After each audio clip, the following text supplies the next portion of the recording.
오늘 예배 가운데 제가 생각하는 가장 이상적인 모습이 나왔습니다. 뭐냐면은 아이들이 예배 자리에 앉아 있는 것. 이게 참 너무 보기 좋은데요. 예배가 진행이 어떻게 될지 모르겠습니다. 중간에 어떠한 돌발 상황이 발생할지 저도 잘 모르겠지만 어쨌든 한 자리에서 이렇게 우리가 같이 말씀을 나눌 수 있음이 참 복되고 참 감사하네요. 오늘은 7계명 간음하지 말지니라입니다. 우리는 이 계명을 여러분 어느 정도 이해하고 계신가요? 우리가 이 계명을 보통 이해할 때는 이성을 향해 음욕을 품지 말고 행동으로 옮기지 않더라도 마음만으로 이미 음욕을 품으면 우리는 이 계명을 어긴 것이다. 우리가 아마 이 정도로 거의 대부분 이 계명을 이해하고 있을 것입니다. 근데 이 음욕을 품는 것은요, 이 계명을 이해하는 데 있어서 아주 작은 일부분입니다. 실제로 이 계명을 이해하는 데 있어서 큰 토대는 바로 결혼제도입니다. 결혼제도. 7계명은요, 결혼과 관련된 계명입니다.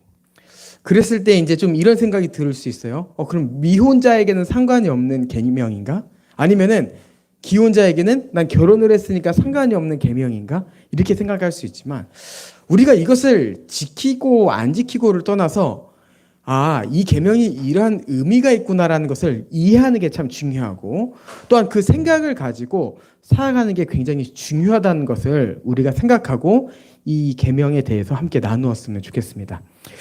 특별히 이 결혼과 관련되어 있다는 것은 이제 성과 관련되어 있습니다. 성과 관련되어 있기 때문에 굉장히 많은 사례가 나올 수 있습니다. 하지만 이 시간 가운데서 그 모든 특별한 사례들을 다 다룰 수는 없어요. 어떠한 상황을 다 고려해서 이것을 가르칠 수 없습니다. 그래서 제가 이 시간 일반적인 사례를 가지고 여러분들과 나눈다는 것을 좀 여러분들이 이해해 주시고 들어주셨으면 좋겠어요. 자, 결혼제도라고 하는 것은요, 여러분 사람이 만든 제도가 아닙니다. 결혼제도는 하나님이 자신의 나라를 세우기 위해 만든 제도예요. 이 결혼은요, 하나님 나라를 세우는 데 있어서 아주 기초가 되는 것입니다. 이 결혼, 인류의 첫 결혼이 어디서부터 등장할까요? 바로 아담과 하와입니다. 그러면 아담과 하와는요, 결혼식을 하진 않았지만 그들은 처음 창조되었을 때부터 이미 존재 자체가 결혼을 한 한몸된 존재였어요. 이 아담과 하와를 통해서 하나님은 결혼이라는 것이 무엇인지에 대해서 이미 보여주셨던 거죠. 그러면 이 결혼제도는 하나님의 나라를 세우는 데 있어서 어떠한 역할을 할까? 그럼 어떠한 역할을 할까요? 나라를 세우는 데 있어서. 그것은 바로 하나님께서 아담과 하와에게 주신 복과 관련되어 있는데요. 바로 결혼을 통한 생육과 번성입니다. 결혼 제도는요, 생육하고 번성하게 하며 이로 인하여서 많은 자손이 생기게 되고 이 자손을 통하여서 나라가 확장되는 것, 이것이 바로 결혼 제도를 통해 보일 수 있는 거죠. 여러분, 이 시대는요, 결혼 관계와 상관없이 아이를 갖게 됩니다. 지금 이 시대의 모습을 보면요. 그리고 이 시대의 또 모습을 보면요, 결혼을 해도 아이를 갖지 않으려고 하는 분위기가 있습니다.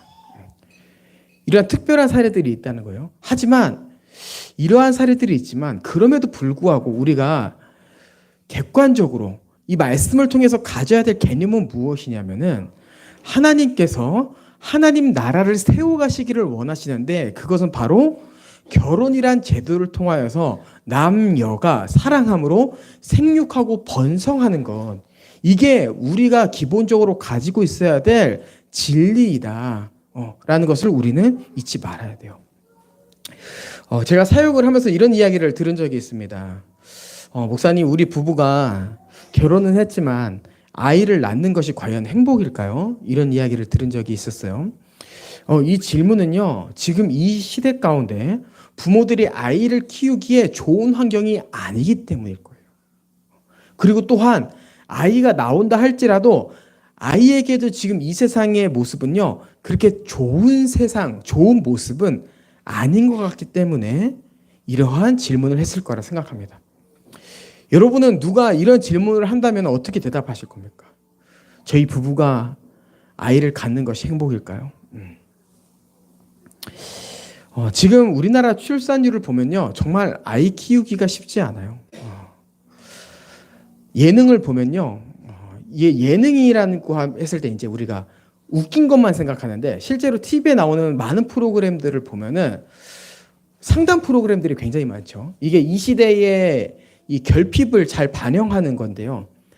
깨어진 부부 관계, 깨어진 부모와 자녀와의 관계, 그리고 뭐 데이트 폭력 이런 거 관련해서 얼마나 이야기가 많이 다뤄지고 있는지 몰라요. 그리고 뉴스를 보면 이것과 관련한 사건 사고들이 너무나도 많이 나오죠. 근데 이러한 일들이 있지만 그럼에도 불구하고 이 하나님의 말씀을 기준으로 해서 아이를 낳는 게 정말 우리에게 복일까요? 라고 질문이 나온다면은 우리는 그럼에도 불구하고 자신 있게 이야기해야 됩니다. 결혼도 복이며 아이를 낳는 것도 복입니다. 이렇게 이야기해야 돼요. 죄로 인해서요, 인간과 인간 간의 관계가 깨어졌지만요, 그럼 부모가 된다는 것, 부부가 된다는 것은요, 이 세상 그 무엇과도 바꿀 수 없는 기쁨입니다. 저 한번 생각해 봐요. 내가 지금까지 아직도 결혼하지 않고 혼자 살았으면 어땠을까? 이분요, 생각하고 싶지 않아요. 저는 아내와 결혼해서 너무 행복해요. 그리고 저는 부모가 되어서 너무 행복합니다. 이것이 하나님이 이 일반 세상을 다스리는 데 있어서 우리에게 주신 복이에요. 생육하고 번성하라라고 하는 복인 거죠. 제가 이게 복이라는 것을 또 최근에 어떻게 느꼈냐면요. 최근에 이제 봄이가 고마워요. 봄이가 제가 싫어하는 행동을 하는 거예요. 봄이 앞에서 봄이 얘기하려고 하니까 되게 미안하네요. 근데 이제 보통 제가 그랬을 때 어떻게 행동하나요? 저는 아이에게 어떤 게 맞는 행동인지를 가르쳐 주기 위해서 진지한 분위기를 잡습니다. 근데 그날은 제가 혼을 내다가 웃음이 나온 거예요. 진지한 분위기를 잡으려고 했는데 여전히 아이는 제 앞에서 제가 싫어하는, 하면 안 되는 행동을 하고 있는데 그냥 그 존재 자체가 너무나도 기쁨이다 보니까 웃으면 안 돼, 참아야 돼, 훈육할 때 웃으면 안 된다고 했어 라는 것이 머리에 있으면서도 제 입에서는 웃음이 나오고 있더라고요. 그걸 보면서 내가 이 아이를 정말 많이 사랑하고 이 아이를 통해서 기쁨을 누리고 있구나 라는 것을 이제 깨닫게 됐어요. 그리고 이제 이 기쁨은요, 생육하고 번성하는 것은 가정에서 끝나지 않고요, 하나님 나라 확장과 관련되어 있습니다. 하나님 나라 확장과. 제가 앞에서 잠깐 이야기했는데요. 많은 목사님들이 성도들에게 자녀를 낳으라고 하죠. 우리 아들, 딸 좀 빨리 나오세요. 빨리 나오세요. 결혼했으면 자식들 좀 나오세요. 이렇게 하죠. 이 시대에 이제 불임이 워낙 많다 보니까 이런 이야기를 들었을 때 분명히 상처받는 부부들도 있을 겁니다. 근데 이제 이유는 설명하지 않았지만 왜 목사님들이 자꾸 아이를 낳으라고 하는가라고 했을 때 결국에 하나님께서 이 세상을 다스리는 방식은요, 신앙을 가진 자들이 세상에 나가서 빛과 소금의 역할을 감당하는 것이 하나님께서 이 세상을 보존하는 방식이기 때문이에요. 그래서 하나님 나라와 관련되어 있는 거예요. 생육하고 번성함을 통하여서 가정 안에 기쁨이 넘칠 뿐만 아니라 이 믿음의 가정 아래서 자란 자녀들이 세상에 나감을 통하여서 선한 영향력을 나타내고 그로 말미암아 사람들이 주께로 돌아오는 역사들이 일어나야 되기 때문에 우리 안에서 자녀들이 많이 필요한 거죠. 그래서 하나님의 자녀를 낳는 것, 이것이 하나님 나라를 세우는 데서 중요하다. 하나님께서 결혼 제도를 두신 첫 번째 목적은 바로 하나님 나라를 세우기 위함이다라는 것을 기억해야 돼요. 자, 두 번째, 결혼 제도를 왜 두셨을까라고 했을 때 이 결혼 제도는요, 결국에 남자가 예수 그리스도의 사랑을 배우고 여자가 교회의 순종을 배우는 데 있어서 아주 좋은 제도이기 때문입니다. 좋은 제도. 하나님은 이 부부 관계를요, 두 사람의 감정의 좋음, 이것을 넘어서 하나님 나라의 원리를 알려주고 싶어 하셨어요. 그래서 에베소서에 보면요, 부부 이야기를 하다가 이것은 예수 그리스도와 교회와의 관계다 이렇게 이야기해요. 결국에 부부는요, 성화를 위해 존재하는 겁니다. 성화를 위해서. 아, 내가 더 죽어야 되는데, 예수 그리스도께서 교회를 위해서 십자가 못 박혀 죽으셨는데 내가 아내를 위해서 더 죽기까지 사랑해야지. 아내 안 듣고 있죠? 예. 그리고 우리 여자들도 느끼는 거죠.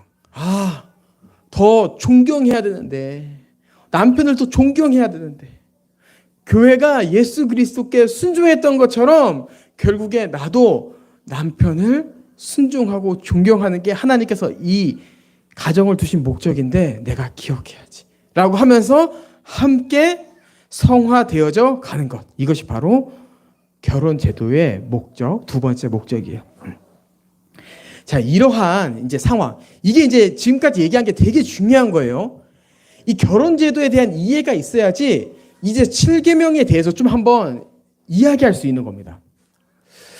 이 결혼 제도 아래서 이제 간음을 어떻게 이해해야 되는가라고 했을 때, 오늘 본문 아래 간음하지 말지어다 이렇게 되어 있는데, 이 간음은 무엇이냐라고 했을 때, 이 간음은 바로 하나님이 세우신 결혼 제도를 파괴하는 죄예요. 파괴하는 죄인 거죠. 파괴하는 죄. 예.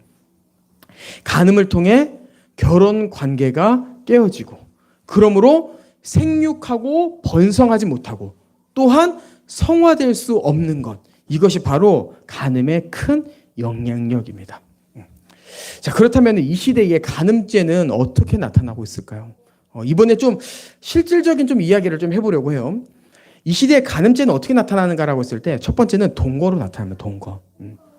그럼 동거는요, 이 시대에 굉장히 자연스러운 모습으로 나타나고 있습니다. 야, 너 자취방 어떻게 해? 근데 남자친구랑 살아? 야, 너 요즘에 누구랑 살아? 나 여자친구랑 살아. 동거는요, 굉장히 이 시대 가운데 자연스러운 것이 됐어요. 그리고 이것이요, 사람들이 생각하기에 굉장히 합리적인 것으로 보입니다. 결혼하기 전에 이 사람이 어떤 사람인지 먼저 경험해보고 결혼하는 게 안전하지 않아? 그게 훨씬 더 좋지. 그러고 나서 안 맞으면 헤어지면 되잖아.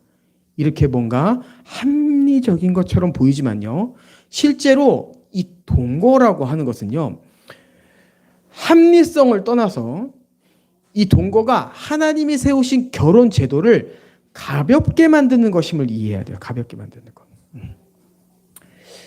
결혼 제도라고 하는 것은 사랑을 넘어서 부부가 하나님 앞에서 서약을 맺고 책임을 지고 그 책임 관계 안에서 하나님의 계획을 경험하게 되는 것, 깨닫게 되어지는 것입니다. 동거는 뭐예요? 여러분, 동거는요, 서약이 없어요. 그러니까 사람들에게 있어서 마음에 안 맞으면은 헤어지면 되지라고 하는 게 합리적인 것처럼 보이지만, 실제로 관계에 대해서 피상적인 관계를 맺고 책임지려고 하지 않는 것, 그리고 공동체 중심적으로 살려고 하지 않고 하나님이 이 세우신 이 제도를 무너뜨리려고 하는 잘못된 문화라고 하는 거죠. 그리고 이것과 관련되어서 또 문제되는 것이 뭐냐면은 사실혼이에요. 사실혼. 이 사실혼이라는 게 뭐냐면요, 크게 동거와 전 다르지 않다고 생각합니다. 사실혼은 혼인 신고를 하지 않은 채 부부 관계를 유지하는 겁니다. 그래서 이것도요, 부부로 살아가지만 실제로 갈라져도 법적으로 문제가 전혀 되지 않아요. 왜요? 처음부터 혼인 신고를 하지 않았기 때문에 법적으로는 부부가 아니거든요. 이것 또한 당사자들을 보호하는 방법이라고 생각하지만 언약 관계 안에서 서로 책임지는 것이 아무런 의미가 없는 것처럼 보이게 하기 때문에 잘못된 거예요. 잘못된 거. 예. 아름다운 것이 아닙니다. 아름다운 것은 결혼이 아름다운 거예요. 결혼이. 예. 그리고 이것과 관련해서 이 시대에 새롭게 나타나는 것이 있습니다. 이거는 좀 작은 적용일 수도 있지만 중요한 건데요. 실제로 혼인신고도 합니다. 그리고 부부로도 살아갑니다. 근데 결혼식을 하지 않아요. 결혼식을. 여러분 혹시 이런 문화를 들어봤나요? 요즘에 여러분 예식장이 망해간대요. 사람들이 결혼식을 안 한대요. 그리고 그 결혼식을 준비하는 예금을 다 신혼여행으로 돌리던가 아니면 그 돈을 가지고 집을 장만한다고 합니다. 이러한 문화가 생긴 것은요, 아마 물가 상승 요인도 있을 거예요. 그리고 또 어떤 게 있냐면은 요즘에 점점 결혼이 늦어지고 있잖아요. 계속 늦어지죠. 요즘에 40에 결혼해도 전혀 어색하지 않는 시대가 되었어요. 근데 자녀가 늦게 결혼한다는 것은 부모가 이미 직장에서 은퇴를 했을 수도 있다는 것을 또 생각할 수 있는 거예요. 그럼 부모가 은퇴를 했다는 것은 결혼식을 해도 올 수 있는 하객이 또 적다는 것을 또 의미하겠죠. 그러니까 어떻게 되면 결혼식 뭐하러 해? 야 그냥 너희들 그거 가지고 신혼여행 더 좋은 데로 가. 야 어차피 축의금 들어올 데도 없어. 그리고 또 어떻게 해요? 요즘에 가정이요 계속 축소화되고 있습니다. 이게 무슨 얘기냐면은 저도 그런데 예전에는 명절이 되면요 친척들이 만나는 게 굉장히 자연스러웠어요. 친척들끼리 만나서. 그래서 저도요 이 큰 집이 여기 계산역 옆에 임학역 1년에 2번이 꼭 임학역이 오는 게 굉장히 자연스러운 일이었어요. 왜냐하면 큰 집이 임학역에 있기 때문에. 근데 이제는요 교회 때문에 임학역으로 옵니다. 예, 명절이 돼도요 친척들이 잘 안 모여요. 지금은 저희는 1년에 한 번 모이고 있거든요. 이게 왜 그러냐면 문화인 거예요. 점점 친척들이 모이지 않는 문화. 그러면 결혼식을 하면 어떻게 돼요? 올 친척들이 없는 거예요. 왜? 관계가 단절된 지 오래되었기 때문에. 저희야 1년에 한 번씩 모이지만 안 본 지 몇 년 된 가정들도 굉장히 많을걸요. 지금 이 시대 가운데. 그러니까 이러한 것들이 이제 결혼식을 점점 하지 않게 하는 거죠. 근데 이게 왜 문제가 되냐라고 했을 때 결혼식은 그 신랑 신부가 나 정말 이렇게 멋지게 결혼한다. 나 야외 결혼한다. 나 드레스 이거 되게 비싼 거 입었어. 이렇게 뽐내기 위해서 하는 것도 아니고 부모님을 위해서도 하는 것도 아니고 부모님을 위해서 하는 것도 있지만 기독교인들은 더 크게 바로 그 결혼식이 하나님 앞에서 하는 서약식이기 때문에 중요한 것인데 이것이 점점 끊어지는, 점점 없어지는 문화가 있는 것. 이것이 또한 이 시대에 나타나는 7계명을 어기는 모습인 거죠. 그리고 결혼식을 안 할 뿐만 아니라 약식으로 하는 것도 참 많은 것 같아요. 예. 부부 두 사람이 모여서 좋은 여행지 가서 결혼 반지 나누고 결혼식 끝. 주례도 없죠. 예, 요즘에 주례도 없다고 합니다. 신랑 신부 입장하고 사진 찍고 끝나는 결혼식이 많다고 하는데 정말 기독교인들에게 있어서는 맞지 않는 결혼식의 방법이다 하고 말씀드리고 싶습니다. 이제 결혼과 관련해서 좀 7계명 어기는 것을 살펴보았는데요. 두 번째 좀 이 시대에 나타나는 이 어기는 모습을 나눠보면은 두 번째는 바로 동성애입니다. 동성애. 동성애는요 실제로 저희 교회 안에는 없습니다. 제가 이해하고 있는 게 맞죠? 예, 없어요. 근데 동성애를 하지 않는다고 하더라도 우리가 이것을 알고 있는 것은 굉장히 중요한 것 같아요.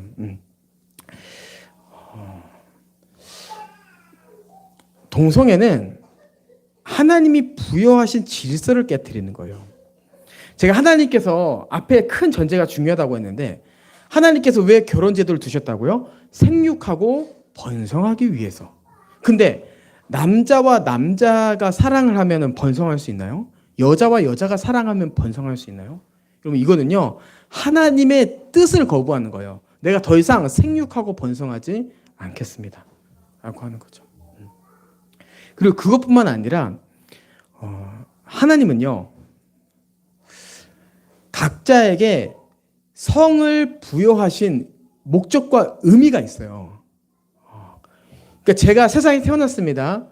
이 성은요, 부모님이 부여해 주신 것이 아니라 하나님이 부여하신 거예요. 하나님께서 이성구 너는 남자로서 살았으면 좋겠어. 남자로서 살아가면서 남자가 어떠한 존재인지를 배우고 그 안에서 남자로서의 역할을 감당해 라고 하는 하나님의 뜻과 목적이 있는 거죠. 근데 그것을 동성애는 어기는 거예요. 그리고 이 동성애와 관련돼서 연결되어 있는 게 뭐냐면 바로 성전환입니다. 성전환. 예. 그럼 우리가 이제는 유튜브를 통하여서 성전환 한 사람들을 쉽게 알 수 있습니다. 뭐 유튜브뿐만 아니죠. 공영방송에서도 성전환 한 사람들이 쉽게 나오죠. 알 수 있어요. 여러분 그 사람들의 이야기를 들어보면요, 너무 슬퍼요. 본인이 남자로 태어났는데 남자로 사는 게 너무 힘든 거예요. 그리고 여자로 살아갈 때, 여자처럼 살아갈 때 행복하다는 거예요. 그리고 실제로 사회에 나갔을 때 남자인데 남자로서 못 살아가니까 사회에 부적응하게 되고 어려움을 겪게 되는 거죠.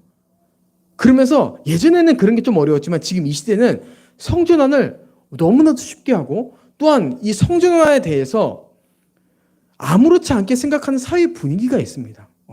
물론 우리나라는 유교 문화가 있기 때문에 좀 딱딱한 부분도 있지만 그래도요, 예전에 비하면요, 저희 나라도 너무 많이 열렸어요. 그리고 그 사람들의 이야기를 들으면요, 이런 생각이 들 수 있어요. 얼마나 사회에서 힘들었을까. 그래, 그 사람은 차라리 남자로 태어났지만 여자로 성전환하는 게 그 사람에겐 더 행복하겠다. 이런 생각도 들 수 있는 거예요. 그 사람의 관점이요. 그 사람의 관점으로 생각했을 때. 근데 우리는 누구예요? 우리는 기독교인이죠. 하나님의 관점에서 생각하는 게 가장 우선인 거예요. 그 사람을 미워하라는 게 아닙니다. 그 사람을 안타깝게 생각하라는 거예요. 안 되는데. 그 사람이 하나님께서 부여하신 성의 정체성을 잊어버리고 그냥 자기 멋대로 살아가는 게 하나님의 질서를 깨트리는 건데 라는 것을 안타까워하고, 그것이 하나님 앞에서는 죄라는 것을 우리는 기억하고 다른 사람에게 가르쳐줄 뿐만 아니라 우리도 우리에게 맞는 그 성 정체성을 따라 살아야 돼요. 살아야 돼. 그럼 제가 예전에 교회 안에서 참 많이 들었던 이야기가 있습니다. 그 뭐냐면은 우리 성구는 참 여성성이 뛰어나, 여성성이 높아, 이런 이야기를 많이 들었어요. 여러분들이 보시기에도 좀 그런가요? 제가 예전에는 좀 더 지금보다 더 여성성이 높았던 것 같아요. 약간 섬세하고 꼼꼼하고 약간 이러한 부분이 뭔가 시원시원한 남성의 느낌보다는 여자의 느낌이 강하다, 이런 이야기를 많이 들었어요. 그러면 어떻게 해? 성전환을 해야 되나요? 아니죠. 제가 지금 무슨 얘기를 하고 싶은 거냐면요, 저뿐만 아니라 제가 신앙생활을 하면서 세상뿐만 아니라 교회 안에서도 좀 이성의 그런 특성이 좀 뛰어나신 분들이 있습니다. 근데요, 그래도 남자는 남자고요, 그래도 여자는 여자예요. 예. 그리고 남자인데 여성성이 뛰어나다고 해서 남자로 못 사는 것이 아닙니다. 여성성이 뛰어난 남자로 살아가는 게 또 하나님의 뜻일 수 있는 거예요. 그게 뜻이죠. 남자로 태어났는데. 이것을 우리가 기억하고 있어야 돼요. 기억하고. 왜냐면 이 시대에 지금 너무나도 동성애와 성전환이 자연스럽게 입 밖에 나오고 있기 때문에 그래, 저 사람은 성전환 했구나, 괜찮아. 이 생각을 끊어내야 되기 때문입니다. 끊어내야 되기 때문에. 자, 세 번째 얘기하겠습니다. 세 번째는 바로 음란물입니다. 음란물.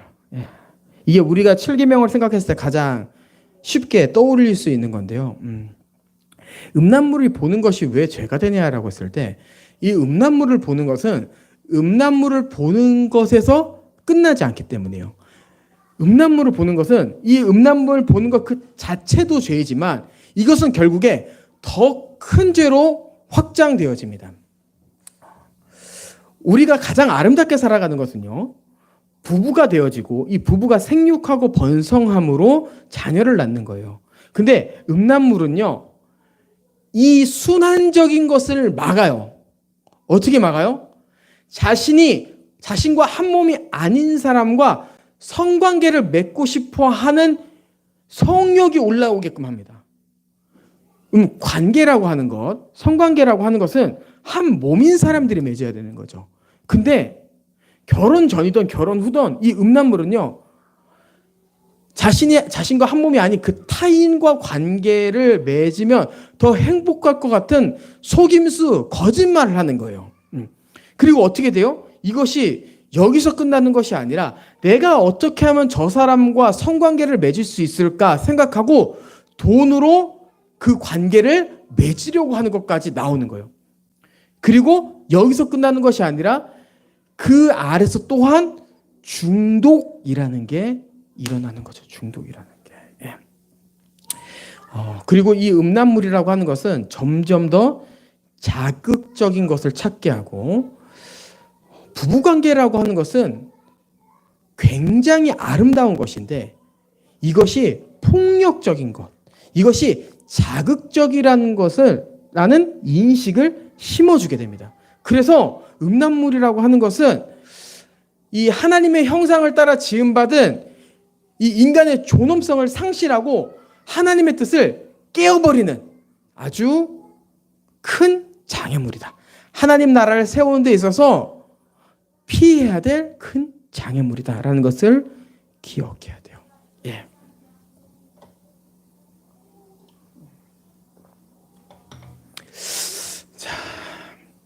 제가 이제 크게 두 가지를 이야기했습니다. 결혼이란 무엇인가?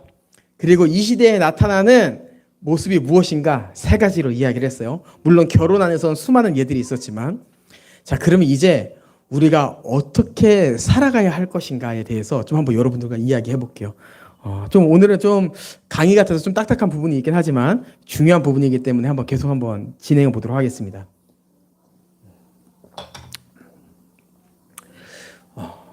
그럼 우리는요, 첫 번째로 우리 기혼자들에겐 상관이 없어요. 기혼자들은 이거 따라하면 안 됩니다. 우리는 건강한 연애를 해야 됩니다. 예, 기혼자들에게 상관이 없죠. 예. 미혼자분들은 건강한 연애를 해야 돼요. 이 건강한 연애라는 것은 무엇이냐라고 했을 때 다양한 것을 이야기할 수 있지만요, 기본적으로 같은 신앙을 가진 사람을 만나는 게요, 굉장히 중요해요. 이게 왜 중요하냐면요, 그 사람이 좋은 사람이고 나쁜 사람이고와의 문제가 아닙니다. 이 사람이 어느 방향성을 가지고 살아가느냐에 달렸기 때문에, 어느 방향성을 가지고 살아가느냐. 네. 이제 남녀가 사랑을 하면요, 우리 기혼자분들은 이미 경험을 해보시겠지만 눈에 뵈는 게 없습니다. 그것을 이제 전문 용어로 콩깍지가 씌었다, 이제 이렇게 이야기하는데요. 콩깍지가 씌어지면은 이제 사람이 생각하는 게 뭐냐면은 내가 불신자인 이성을 전도할 수 있다는 용기가 생겨요. 살면서 한 번도 용기가 없었는데 그럴 때만 용기가 생겨요. 그럼 용기가 이제 생기는 거예요. 네 남자친구 교회 안 다녀? 괜찮아. 내가 사랑하니까 내가 이 남자친구 교회로 데려올 거야. 이 생각하죠. 근데 연애를 하면서 또한 늦게나마 깨닫게 돼요. 결혼을 하고 나서 알게 됩니다. 신앙이라고 하는 것은 배우자가 좌지우지할 수 있는 게 아니구나라는 것을 깨닫게 돼요. 어떻게 해요? 그때 이미 늦었죠. 늦은 거예요. 결혼을 했다면. 고난을 감수해야죠. 고난을 감수해야죠. 기독교인과 불신자가 살아가는 것은요, 삶의 방향성이 달라서요. 한 사람은요, 자기를 위해 살아갑니다.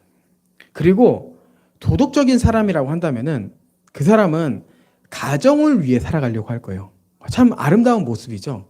근데 우리에게 있어서는요, 이 결혼제도라고 하는 것은 나를 위한 것이 아닌, 가정을 위한 것이 아닌 하나님을 위해 결혼한 것이라는 인식이 있기 때문에 기독교인은 결혼하고 나서 삶의 방향을 어디로 끌고 가려고 하냐면은 하나님께로 끌고 가려고 합니다. 그럼 이게 어떻게 될까요?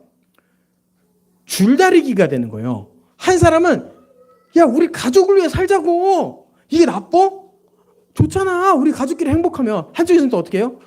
맞아. 우리 가족끼리 위해 사는 거야. 근데 우리 가족을 위해 산다는 것은 주를 위해 사는 거야.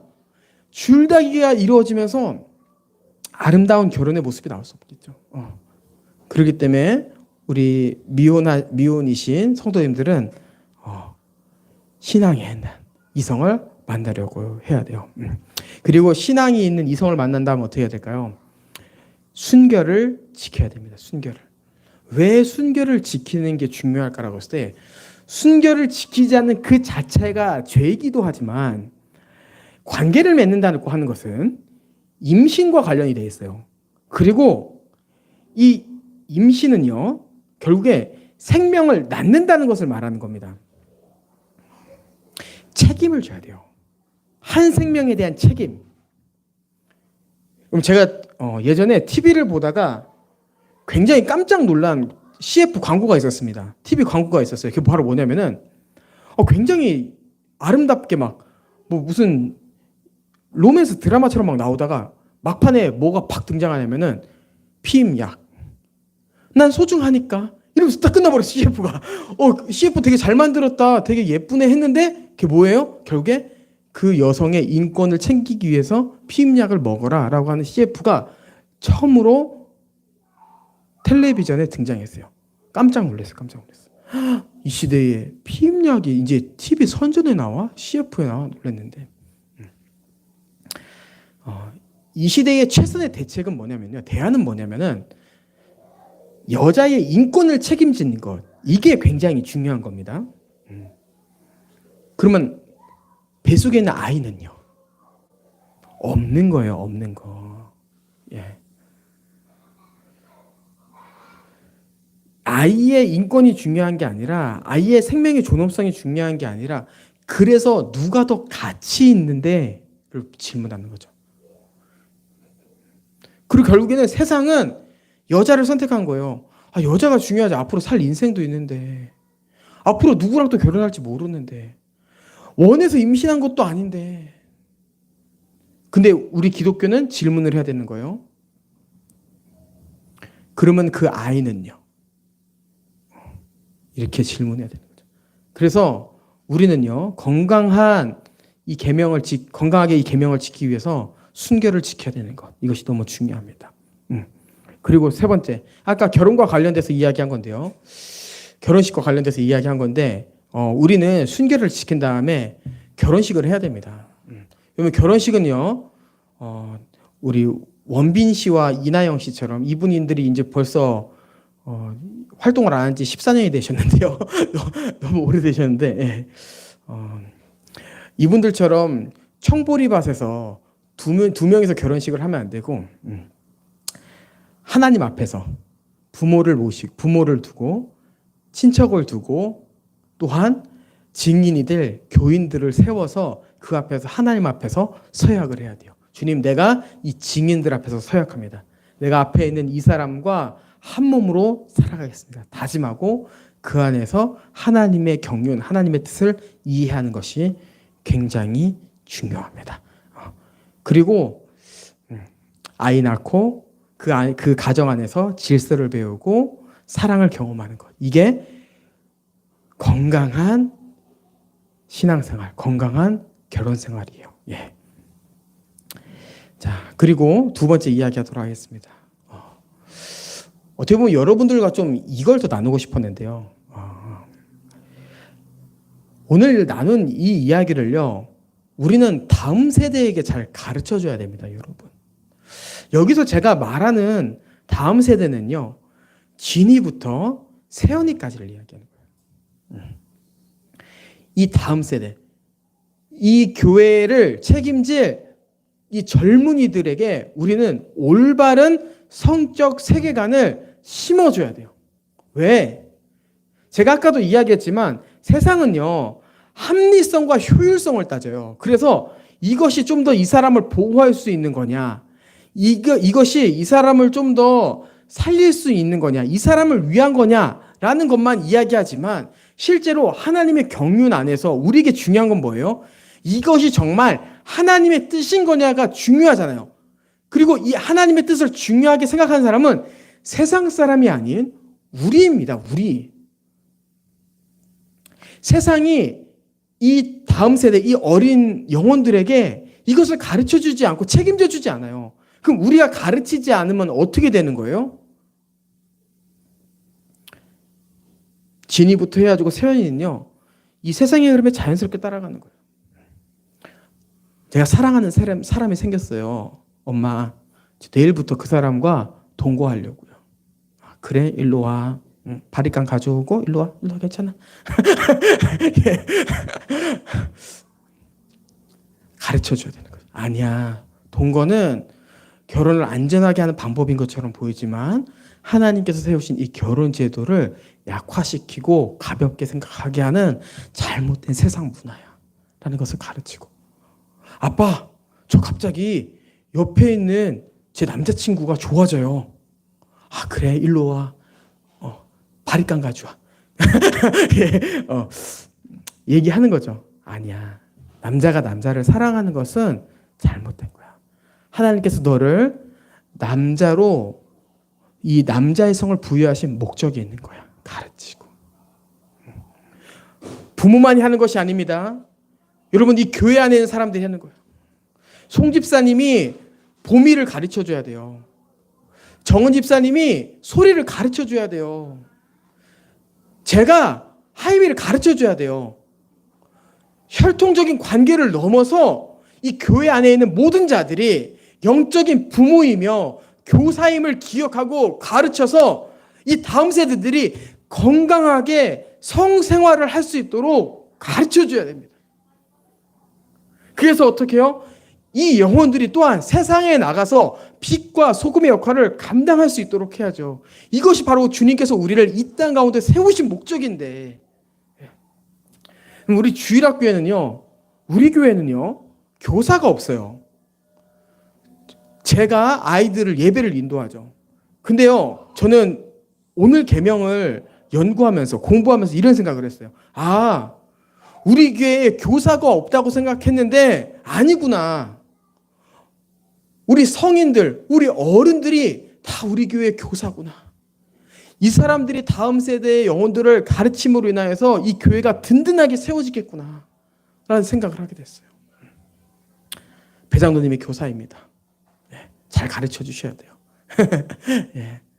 우리 모두가 교사로서 잘 가르쳐서 아이들이 이 7계명을 잘 지키고 건강한 가정을 꾸리고 아름다운 삶을 살아가는, 그것을 또한 물려줄 수 있는 우리 의회나무교회 성도님들이 되시길 주님의 이름으로 축복합니다. 아멘.